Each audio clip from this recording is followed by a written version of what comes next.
From WBBZ-TV Sports, it's time to beat the champ. Now, here are your hosts, Paul Peck and Sue Novoitsky.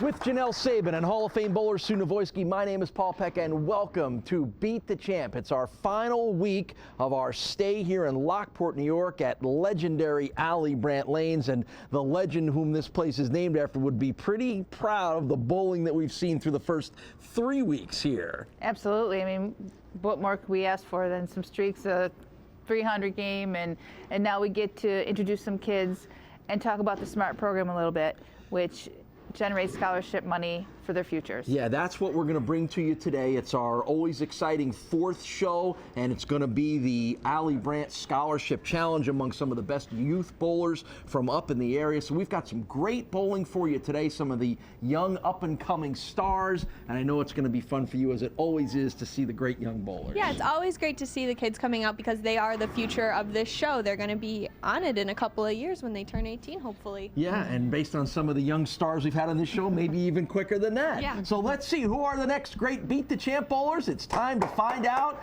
Let's get rolling. Our Allie Brandt Youth Scholarship Challenge gets started with Evan Hardy versus Danielle Yeager. First match as we get things rolling here. And then we'll have another match, Trevor McKee and Joseph Lonigan. And then the winners will bowl in our championship for some scholarship funding for everybody. Everybody's going to take some of the money home, but the most amount will go to the best bowler. And here we go. This is Evan Hardy. He is 13 years old. He is a student from Niagara Falls.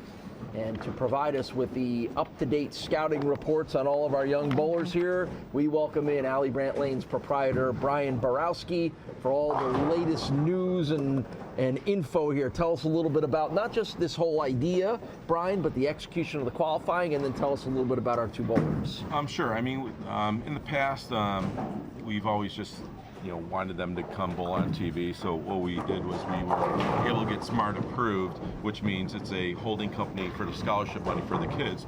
So once we got SMART approved, we're able to have quote unquote prize money for the kids. So we're able to charge a little bit more, but give a lot of it back. Great. That's terrific. And certainly that money will come in handy for the kids. Here's Danielle Yeager. She is 15 years old from right here in Lockport, a sophomore at Lockport High School. Tell us a little bit about Danielle, Brian. Well, she came up through our junior bowling program, has really excelled the last few years, especially when she got into the high school program, and has done exceptionally well. And she'll grab 9 pins in her first frame.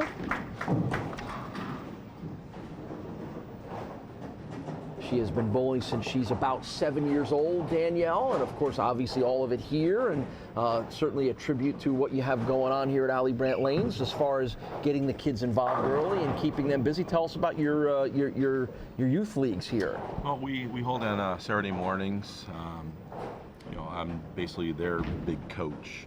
So I try to direct them as best I can, to become better bowlers. And what we try to do is just try to keep it fun. We hold, different little tournaments. They always like no-tap tournaments because they like to get their strikes and get bigger scores. So we just try to create a good, fun atmosphere for the kids. And Sue, we have handicaps at play here in our scoring as well, too. Yep. Yeah, the handicap was based on 100% of 225, so it basically just creates a pins over average type of competition, and you can tell by the scores. Evan shot an 806, which is 131 pins over his average, so he bowled extremely well. That's great. So we had a nice spare there in the second frame from Danielle. And this is frame number 2 for Evan. Oh, 9 count. Nice. Got a little pin I action looked back away there, and all of a sudden I heard more pins falling down.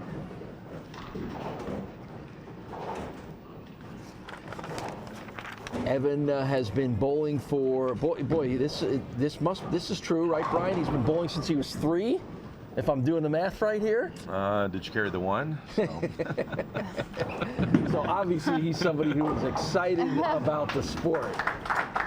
Couldn't wait to get started. 151 average for Evan, which is very impressive.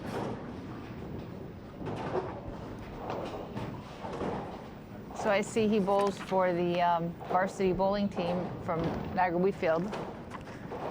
So he'll get some good coaching over there. Fine tradition of bowling up at Niagara Wheatfield.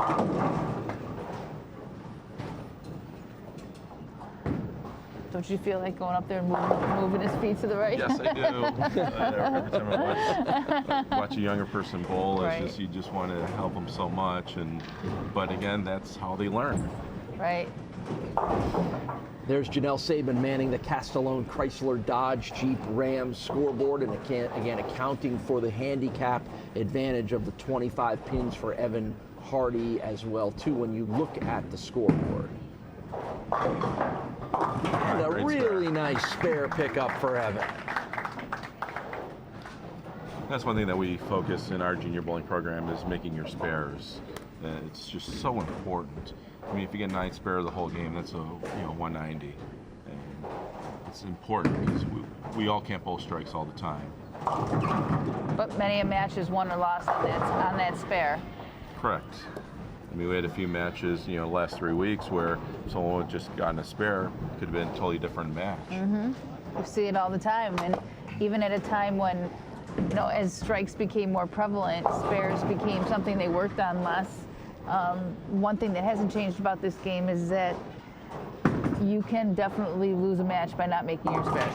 Or even in those extra pins, there was one match that was decided by 1 pin. This feels like a good time to take a short break. We'll be right back with more action on Beat the Champ. Welcome back to Beat the Champ. Let's get back to the action here on WBBZ-TV. How much do you talk to the young bowlers about the equipment aspect of this game? Because Sue and I obviously talk about it a lot, and I've learned a lot from her about how important it is to be successful. It is. I mean, especially with kids, your hand is constantly changing.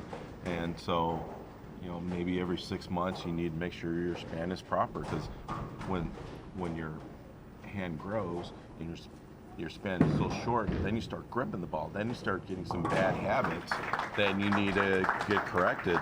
So the biggest thing is you really need to check your span, make sure your thumb holds right, your finger inserts are proper. That's the big thing, because as kids grow, their hand changes. Well, even Andy Reddick earlier in the month, his ball speed was exceptionally slow. His ball was going high, and it just looked uncharacteristically slow. And he pulled the ball off the rack, came over here, and he added a piece of tape, and came out there and threw like the next 3 or 4 in a row because his grip didn't feel right. And it's just an ongoing process. If it's cold in the building, your hand's going to shrink. If it's warm, your hand's going to expand, and you just have to be able to. It's just part of the accessories of the game. Danielle bowls as a member of the varsity bowling team at Lockport High School. She's got a good cheering section on here. Mom Renee, Dad David, Sister Samantha, friends Emily and Julia, grandparents Betty and Bob are here, and so is her coach, Marianne Singleton, cheering her on here as part of this Allie Brandt Lane's Youth Scholarship Challenge.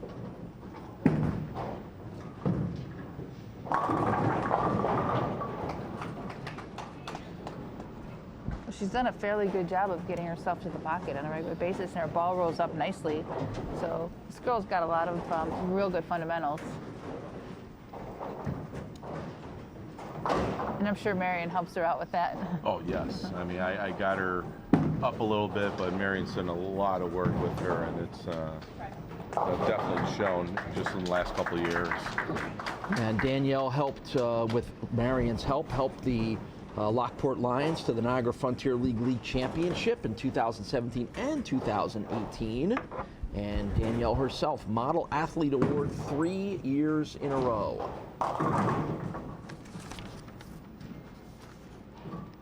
And Evan's going to try to do some of those same things with the Niagara Wheatfield High School bowling team as well, try to get them a couple of NFL titles.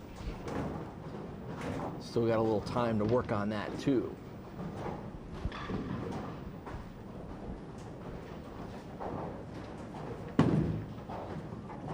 He's been good at getting the spares. Well, not that time for Evan. A little bit of a challenge. I always, every time we come up here, I always like to let you tell everyone, because we casually throw it around, and I'm sure people drive by here all the time and have never thought exactly about who Allie Brandt is and why his name is on the side of this bowling center. So give everybody the brief story and the bio on the significance of Allie Brandt in the city of Lockport. Well, Allie Brandt, in the early 1900s, I think it was like 1929, he held the ABC record of 886 for approximately 50 some odd years before it got broken. So when we were growing up, the big thing was 886, Allie Brandt. He did it not at this center, but he had a rubber bowling ball. He used 2 fingers. And in 1959, he built this establishment, started as 24 lanes, and then increased it to 36 lanes. But he's a very iconic figure in the area. Did you ever get to meet him? Or, I did not. No? He passed away, I believe, in like 82. I wasn't sure exactly when he had passed away, whether you had a chance to... No, I never did. But it's wonderful that you're keeping the memory alive, you know, Well, and that's great. Yeah, I mean, you kind of have to with an iconic figure like that, and he was always good for bowling. You know, always willing to help people out. I mean, he was only, I think it was like 5'5", so he was a short person, but everyone who had the pleasure of meeting him, you know, say nothing but great things about him. Right. Have you ever, you know, you mentioned how everybody in this town knows what 886 means, right? Have you ever figured out a way to, you know, work the number in? You know, can we get the street address changed to 886 here on Lincoln Avenue at all? Actually, if we were across the street, we probably could. Really? Because we're in the town here, and across the street is the city. So if you go by, there are 2 totally different numbers. It's 6500, and I think across the street, I'm not sure what the number is, but it's only a 3-digit number. Right, that's pretty cool. So that's great. And again, I think it's great that you've been able to keep the memory alive. And again, to follow up on what you said, just think about consecutive games of 297, 289, and 300 to establish that 886. That's amazing. That is a lot of strikes. It's a lot of strikes with the rubber ball. I think, yeah, and 2 fingers. I believe he had like 33 out of 36 strikes on that one. Wow. So we've got a final score on this match, and it's going to wind up in a victory for Danielle, correct? Correct. Danielle, so she gets the victory, 180 to 175 our final, so Danielle's going to advance on to our championship game. When we come back, we'll get you ready for match number 2. It's the Allie Brandt Lanes Youth Scholarship Challenge. Back with more right after this.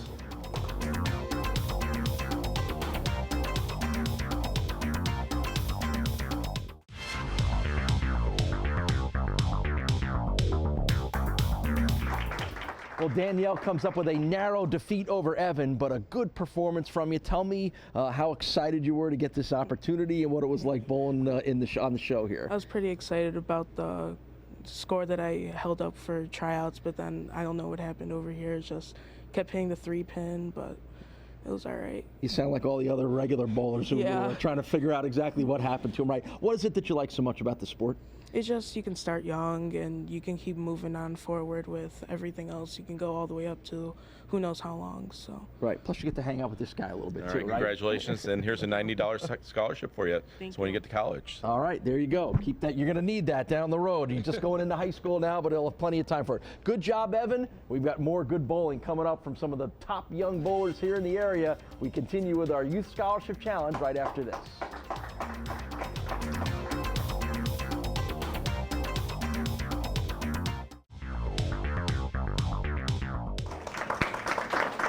Match number 2 features Trevor McKee in the black shirt against Joseph Lonigan in the red. Winner of this match goes to our championship, where they'll take on Danielle Yeager. And Sue, once again, handicap at play here as well. Joseph getting 37 pins, so right off the bat, he has a pretty good advantage that Trevor's going to have to try to overcome. Let's see how the 16-year-old from Niagara Falls does. Boy, he throws it hard. Whoa. Wow. Brian Borowski, the proprietor here at Allie Brandt Lanes, with us as well too. And did you teach him how to throw it that hard? No. That was over 20 miles per hour. Yeah, I usually don't get that high. I'm usually around 18, but he just cranks it very well. Is there such a thing as throwing it too hard? Particularly when you're a young bowler, kind of learning your way? If you talk to people I know, yeah. But Sue, what do you think? I don't know. It depends how you throw it. If you have any rotation on the ball, if you're just firing it with no rotation, then pins are going to deflect and it isn't going to turn out that great for you. If you throw it hard but you have rotation on the ball, I think that's pretty much the way the game has gone, right? It's a high rev rates. Particularly with a two-hander like Joseph, as you just saw. But again, then, the big thing is accuracy. You need to hit your target. You need to hit your mark. You need to, convert your spares. And whatever you need to do to get it, that's what you want to do. Joseph is 15 years old, from here in Lockport, getting ready to start high school over at Lockport High School in the fall.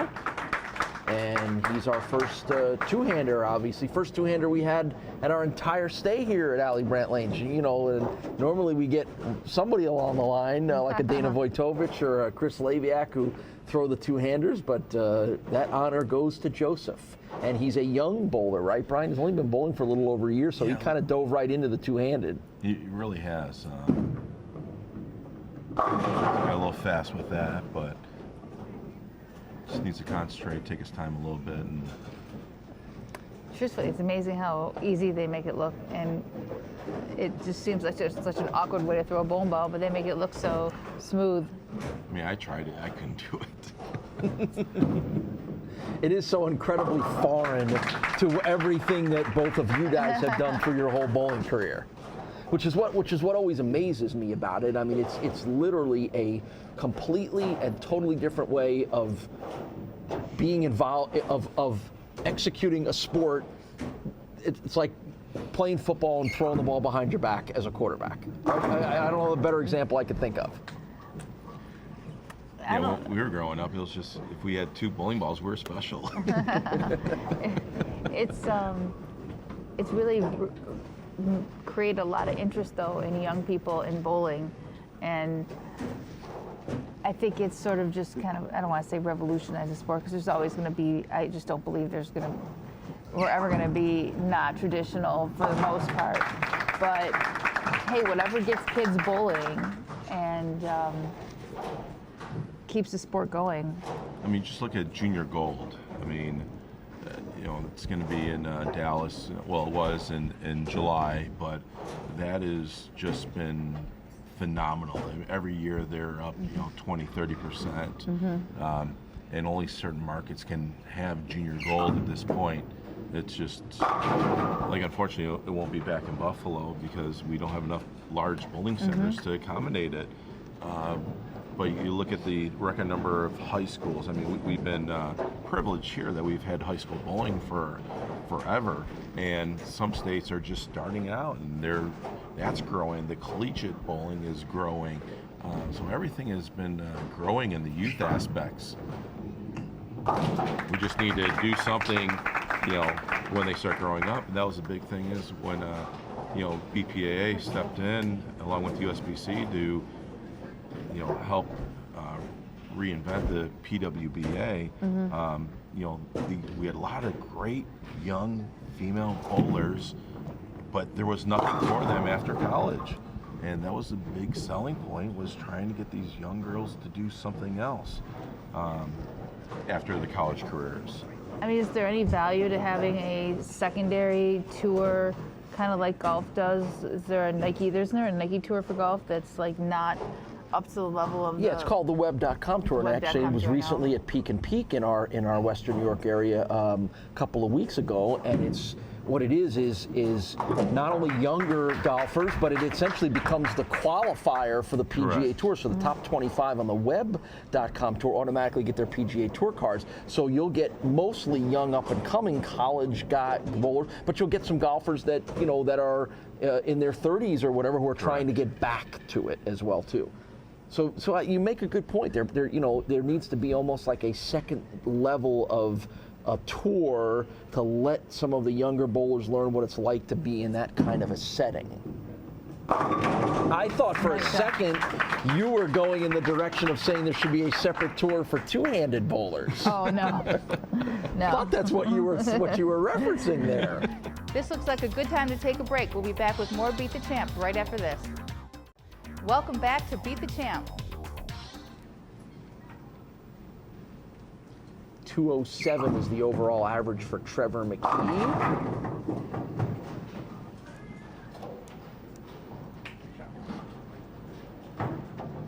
That's just it. Without the power, they don't know how to control it, and I think he tried to make an adjustment because he kept leaving those 8 pins. It says sometimes you just gotta stick with it.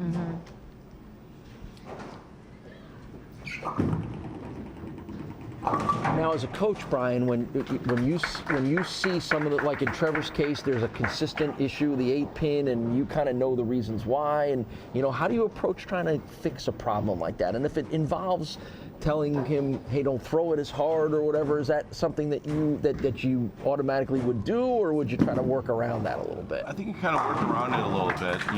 Nice strike from Joseph. Sometimes you have to learn on your own. I mean, coach can keep harping on you to do certain things and all that. Sometimes you just have to learn by yourself and, okay, I did this wrong, what do I need to do?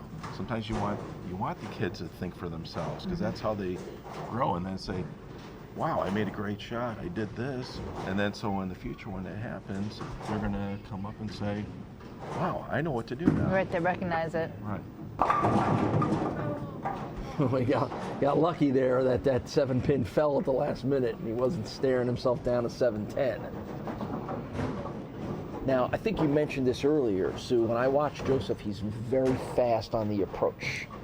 That, for both of you, is that just a style that's his own, or is there a point where you'd say, hey, can we slow this down because it might make you a better bowler? Well, with a two-handed bowler, you need to generate power. You need to generate revolutions, and the only way to do that, because you have very short backswing, you need to generate that power. With your legs.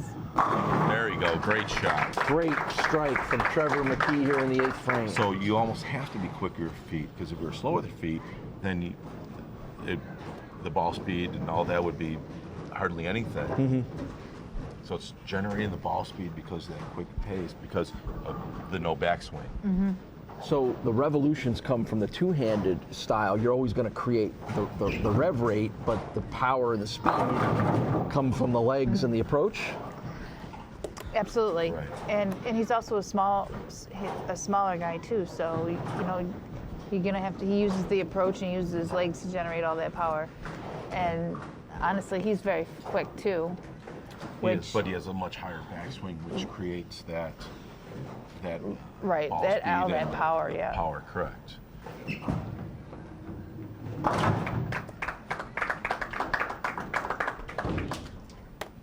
See, now it's interesting to me because when we watch our competitors, particularly on a spare ball like that, they tend to drop the speed down a little bit and throw it where Trevor's throwing just as hard on that single pin spare ball as he is when he's facing all 10 pins. Oh, nice shot. And that's a couple strikes in a row now for Joseph. I don't know if I think that spares necessarily are slowed down. I think most of us throw harder at our spares, and we throw a lot of plastic, and plastic actually skids more, so it's actually going to create more speed. See, the miles per hour is not extremely accurate. Don't tell him that. No. Oh, you're killing No, me. don't tell him Well, that. because if if you're going hard and straight at something, it's going to create a higher miles per hour than it rolling into the pocket. Right. Can I use that on my next run-in with the New York State Police? No, sorry, it's copyrighted. That won't work? No. But we were going to change the miles per hour to kilometers and see if you noticed it. I forgot about that.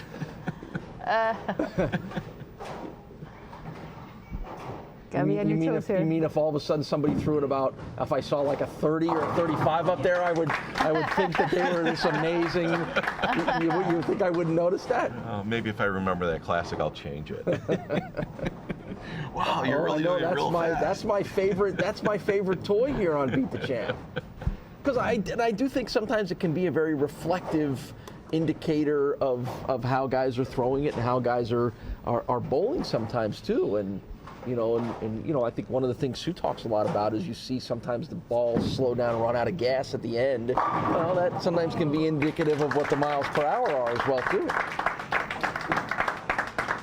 Just so you know. Well, regardless of how fast Joseph is throwing it, he throws it well enough to have come up with a win in this match. He had the handicap advantage going into it, but he has bowled well with a couple strikes down the stretch. So Joseph Lonigan is our winner. He will advance onto our championship match. We'll talk to Trevor and get you ready for the title match when we return to the Allie Brandt Lanes Youth Scholarship Challenge right after this.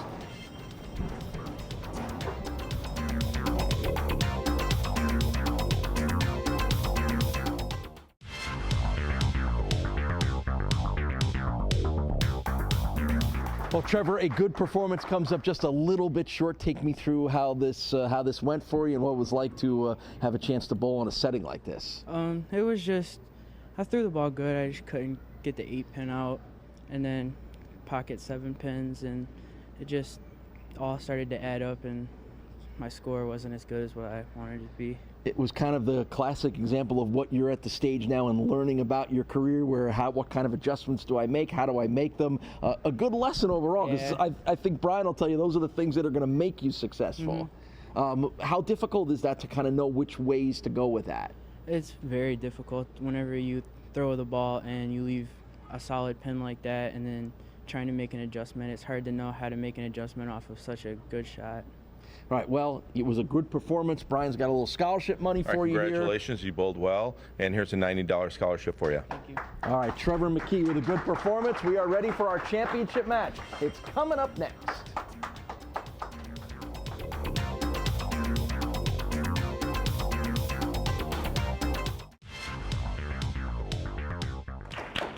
It's the championship match of our Allie Brandt Lanes Youth Scholarship Challenge. Joseph Lonigan and Danielle Yeager both have bowled very well in order to get to this championship match. And we'll see how this one shakes out. The winner takes home a nice chunk of scholarship money for them to use in the future. And Joseph gets us started. Frame number 1. And 8 pins hit the deck, and he'll play for the spare. Only a slight handicap here, right, Brian? That's correct. Only 6 pins. Joe will receive 6 pins. So this one's going to be one on merit primarily, and Joseph will get 9 pins to start things off with. And now back to Danielle, who has watched since her first match victory. The sophomore at Lockport High School and a member of the Lockport High School varsity bowling team. And she'll have a good shot at a spare. That looked ugly for almost a second there.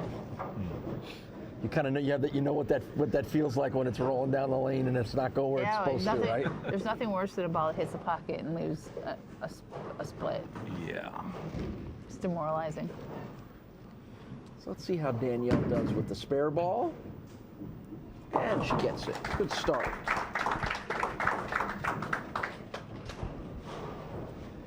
Both of these bowlers, as Brian has pointed out, part of the involved here in the youth bowling leagues and part of the Saturday morning league here at Allie Brandt Lanes, and both involved in the coaching programs here as well too. Brian, we know Lockport in itself just has a great tradition. We talked about it a little bit earlier, but has that tradition of bowling in this town continue to be passed down from generation to generation? Do you feel like there's a next wave of young Lockport bowlers that are headed your way here? We all hope so. I mean, I have our junior program. We've had a lot of juniors that started when they're like 7, 8 years old, and now they're like 12 to 14, and it's just amazing how well they've grown. Averaging close to 200, getting their first 600 series, getting their first 700 series. It just. Yeah, they'll be good. Do you have the ability to know or to find out like how many kids are going into like kindergarten in an area? Like. Oh, definitely. Because it just seems like school enrollment you're talking about? School enrollment, so that you have an idea of how many people are around, or a way to pursue some of these people in that age group to get them involved in bowling, or to know whether your numbers are going up or going down as far as kids basically coming into the area.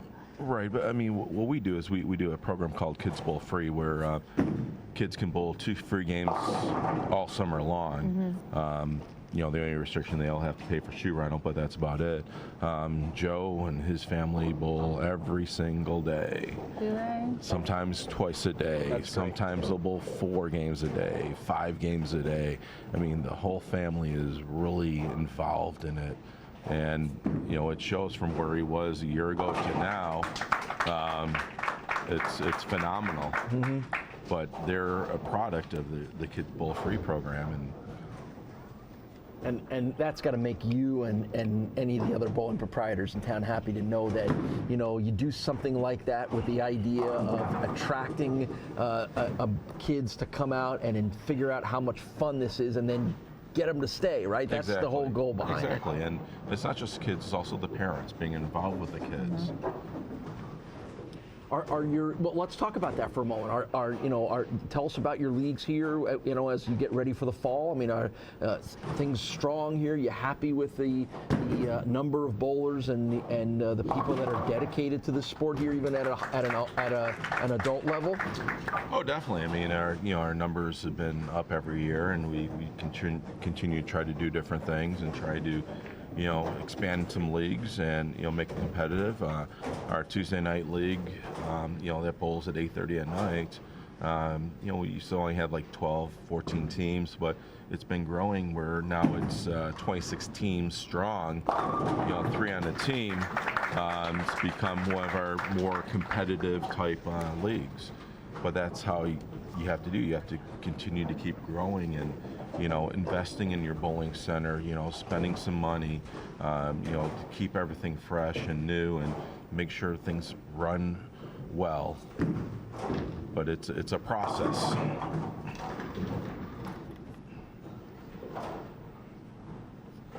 Overall, and as we've talked with you before, you are a past board member of the Bowling Proprietors Association of America. Is this sport trending up? I think there was definitely. a perception for a while there that it was trending down. I don't know, that may not be true, but as we sit now. It's different.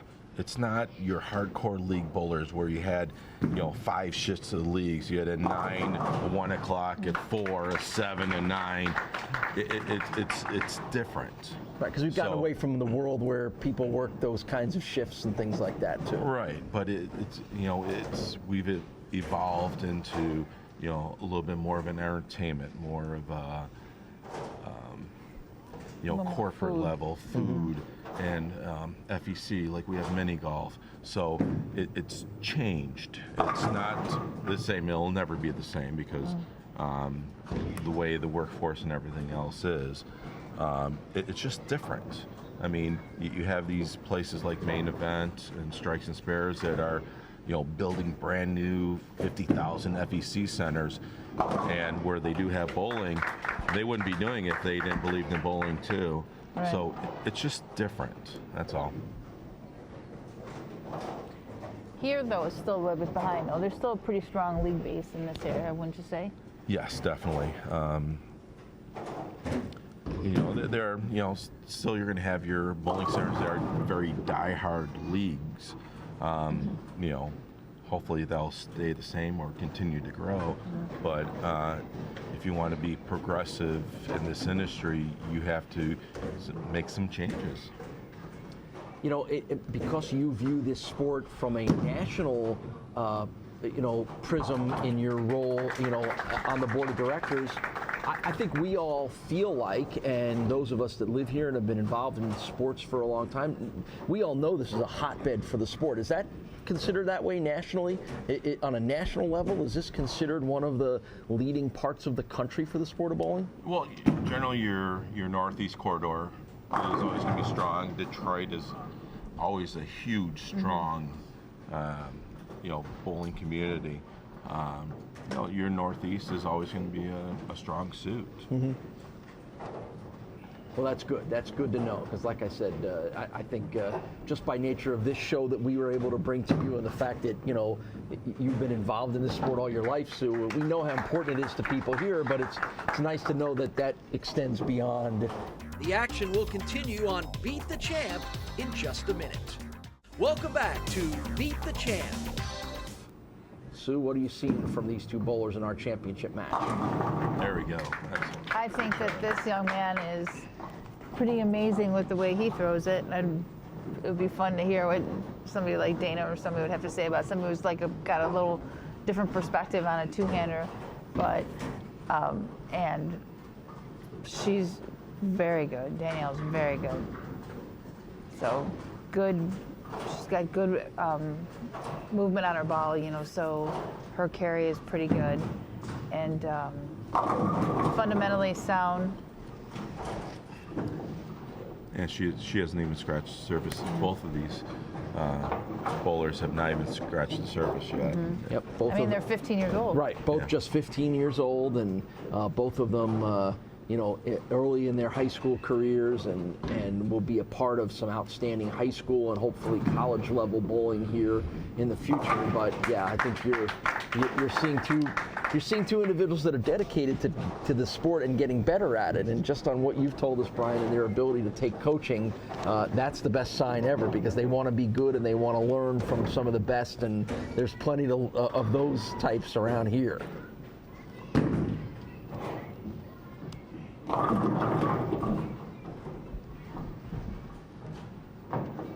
And I always like asking you, Sue, when you see a young lady who's an aspiring bowler like that, whether what your perspective is on it, whether it reminds you a little bit of yourself, and what some of the ways are that you can help make her even better.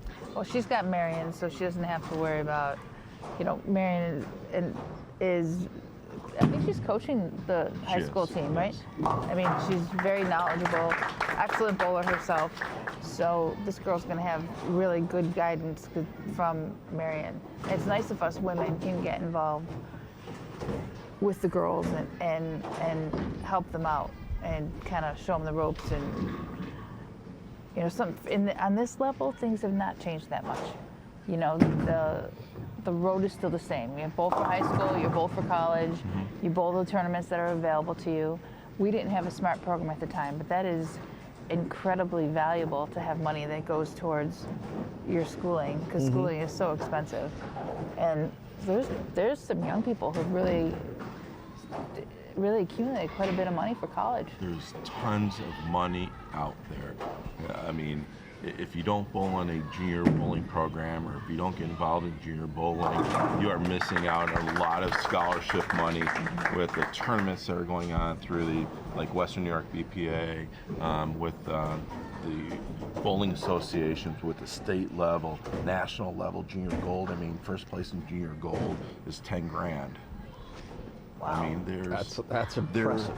And it's just not that. Then you have the Pepsi tournaments. Then you have, writing an essay and getting money through New York State. There is lots of money out there.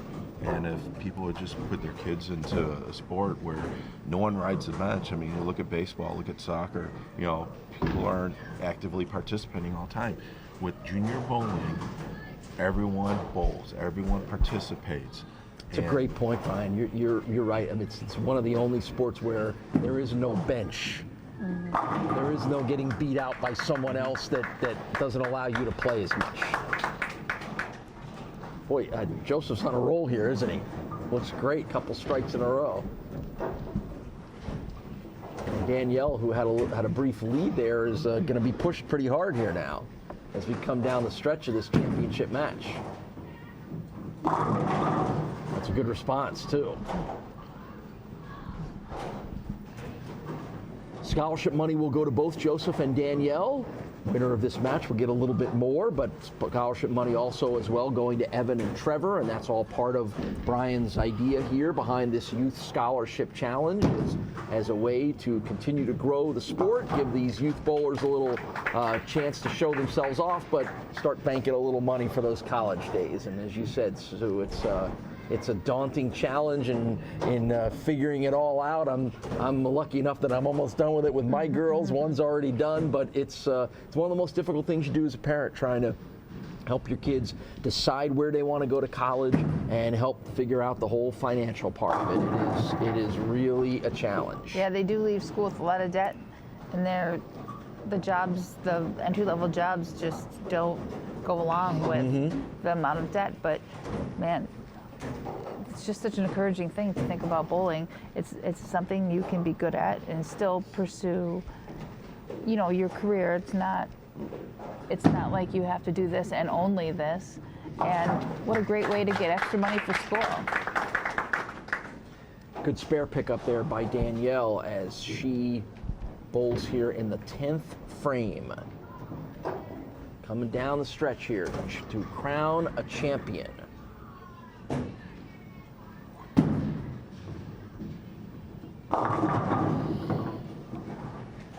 167. Yep, nice score of 167 for Danielle. Now remember, Joseph was getting 6 pins here. He's working a double right now. So what does Joseph need to win this one? He needs the first strike. 9's just not going to do it. Needs to channel his inner Jason Siliberto and get that first strike. Oh, Wow. what a great shot. What How a about great that? shot. What a great clutch shot for Joseph Lonigan, and it's going to be enough to get him the win. Oh, he should. That was terrific. He should be reliving that one tonight when he goes to sleep. That was a great shot. Another great shot. Wow, that may have been even better than Siliberto's clutch 10th frame strikes.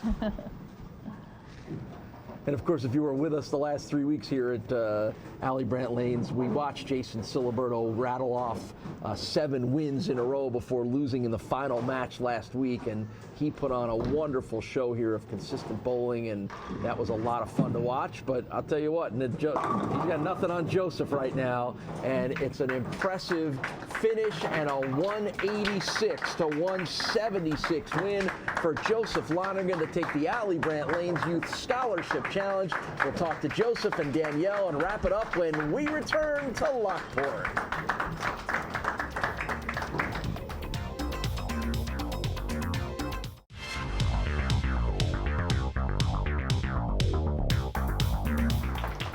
What a great match that results in Joseph Lonergan with that clutch 10th frame strike to nose out Danielle Yeager. That's a tough one. You bowled really well. There's not much you can do about that, is there? Give me a sense on how this went for you. You had a chance to bowl 2 matches. You bowled very well. You came pretty close. Was this fun? Yeah, I was really nervous. You were? Why? Why? I You don't know. just being around all of us, huh? Oh, that's all right. You're not the first person that tells us we make people nervous. Well, guess what? This should be a good, this will get you ready to roll into your high school bowling career and in the future as well, too. Thanks for being a part of this. Thank you. All right, Brian? All right, congratulations. Great bowling. Here's a $145 scholarship for you. There you go. Good job for Danielle Yeager. Sue? Great bowling today. You didn't even need all that handicap. You won on your own. Yeah. What inspired you to be a two-handed bowler? Well, we started bowling, I think, December of 2016, and I was on the computer one day just watching videos of PBA bowling, and I came across a bowler. His name is Jason Valmonte, and I was really fascinated by the two-handed style, and I thought I'd give it a try, and it's just been a real success for me. Wow, and you do it very, very well. That was a clutch finish there and so impressive, and I hear you practice almost every day. Yep, bowl just about every day. You know, using Kids Bowl free, you get 2 free games over the course of the summer, so it's really been a treat to bowl. Okay, well, it was a treat to watch you bowl. Good job today. Thank you. Brian? Congratulations. Thank you. $180 scholarship for you. Thank you. Boy, I tell you what, talk about the future of this sport. In pretty good hands here at Allie Brandt Lanes with Joseph, Danielle, and the rest of our bowlers. Good stuff, good performance. Sue and I come back and wrap it up and get you ready for next week's trip to Niagara Falls when we return right after this.